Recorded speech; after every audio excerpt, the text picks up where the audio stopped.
लेकिन डॉक्टर रागी, जिस अति की आप बात कर रहे हैं, कल ही अरविंद केजरीवाल ने बोला है जैसी अति इंदिरा गांधी के समय में मचाई थी सरकार ने, वैसी मोदी सरकार मचा रही है। जनता इसका जवाब देगी। देखिए, अरविंद केजरीवाल से पूछा जाना चाहिए कि आपने ये कहा था, इस देश से वादा किया था कि वो राजनीति की संस्कृति को बदल देंगे, लेकिन आप जैसे होता है क्या कि आप उसी नाली के कीड़े की तरह आप उसी के हिस्से बन जा रहे हैं। आपका एक मंत्री 9 महीना जेल में है। नैतिकता का तकाजा ये था कि आप जो है वो कम से कम आप उनसे त्यागपत्र ले लेते। आप वो नहीं काम करके जेल में जाकर के अधिकारी फाइल साइन करवाता हो। मुझे ऐसा पहला वाकया मिल रहा है। आप मनीष सिसोदिया को यदि आज जेल में है तो आपने उनका इस्तीफा ले लिया। कहीं ना कहीं आपको पता है कि 1000 करोड़ रुपए तक का जो है वो गबन इसमें हुआ है।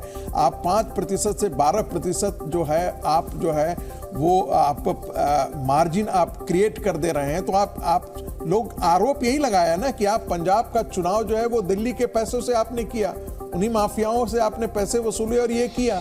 अब जब चीजें आ रही हैं, एक नेटवर्क खुल रहा है जिसके तार तेलंगाना से जुड़े हुए हैं, कई लोगों से जुड़े हुए हैं, तब आप कहते हैं कि हमने जो किया हम सब अच्छे हैं। तो मोटा मोटी आप कल जाकर के सबको सर्टिफिकेट दे रहे थे। दल जितने भी बैठे हैं, चाहे वो केंद्र पर बीजेपी के खिलाफ खड़े हों, चाहे राज्यों में खड़े हों, अपना नैरेटिव तो कम से कम जनता के बीच में नहीं लेके जा पा रहे हैं। सिर्फ कीचड़ उछालने से काम नहीं चलेगा। आप जनता को क्या वादे दे रहे हैं उस पर आप स्पष्ट हो जाइए। यही संदेश जो है ये आज पूर्वोत्तर के तीनों राज्य हर दल को दे रहे हैं, क्योंकि जिस तरह से सामने ये रुझान आ रहे हैं, नागालैंड में देखिए पूरी तरह से सुपड़ा साफ कर दिया एक तरह से कांग्रेस पार्टी का। अभी एक सीट पर रुझान दिखा रहा है कि वो आगे चल रहे हैं, लेकिन ये शून्य पर भी हो सकता है किसी भी वक्त। वहीं बीजेपी को आप देखिए, बहुमत का जो आंकड़ा होता है 31, उससे कहीं ज्यादा आगे, इस वक्त 40 सीटों पर आगे चल रही है। एनसीपी 6 सीटों पर आगे है, एनपीएफ अब 3 पर है और अन्य 10 पर है। ये तस्वीर है नागालैंड की। अगर हम त्रिपुरा की बात करें,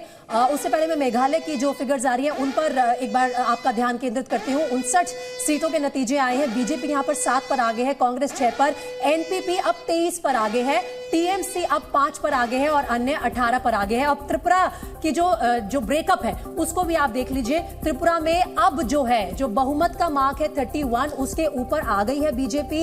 32 सीटों पर आगे चल रही है। लेफ्ट और कांग्रेस का जो गठबंधन है वो 14 सीटों पर आगे है।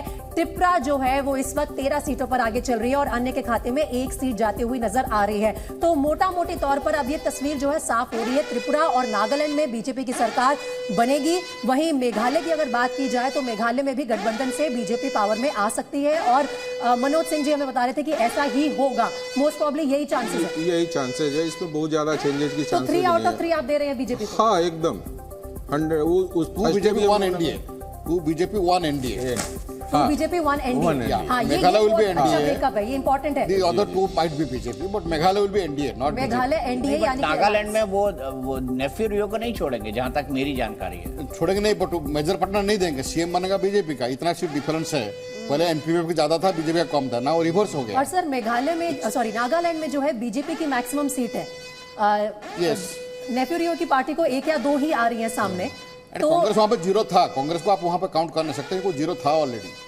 ठीक है, एक बार नागालैंड का भी ब्रेकअप दिखाइए, थोड़ा समझने में आसानी होगी, बेहतर स्थिति में हम बात कर पाएंगे। नागालैंड की सभी 60 सीटों के रुझान आ चुके हैं। नागालैंड में बीजेपी और नेफ्यू रियो की पार्टी को 40 सीटों पर बढ़ाते हैं। ये देखिए 40 सीटों पर बढ़ाते हैं। इसमें दिखाइए कि नेफ्यू रियो की कितनी हैं और बीजेपी की कितने हैं। इसका ब्रेकअप अगर मिल जाएगा तो बात करने में और ज्यादा आसानी होगी। ये देखिए, अभी तो ऐसा लग रहा है कि उन्होंने विपक्षी पार्टियों का सुपड़ा साफ कर दिया। कांग्रेस 1 पर है, अदर्स 10 पर। देखिए अंतर देखिए, एक राष्ट्रीय पार्टी और बाकी जो है छोटे छोटे अन्य वाले इंडिपेंडेंट पार्टीज। ये देखिए सभी 60 सीटों के रुझान जो हैं वो नागालैंड में आ चुके हैं। अब यहाँ पर देखते हैं, बीजेपी 13 पर है। देखिए नेफ्यू रियो 27 पर है। सर आप थोड़ा कंफ्यूज हो रहे थे, वही मुझे लगा कि कहीं गलत कर रहे हैं। बीजेपी 13 पे है, नेफ्यू रियो की पार्टी 27 पर है। इसका मतलब है वहां पर एनडीए की सरकार ही बनेगी। और जहां तक मेरी जानकारी है, नॉर्थ ईस्ट में वो किसी भी सहयोगी को बीजेपी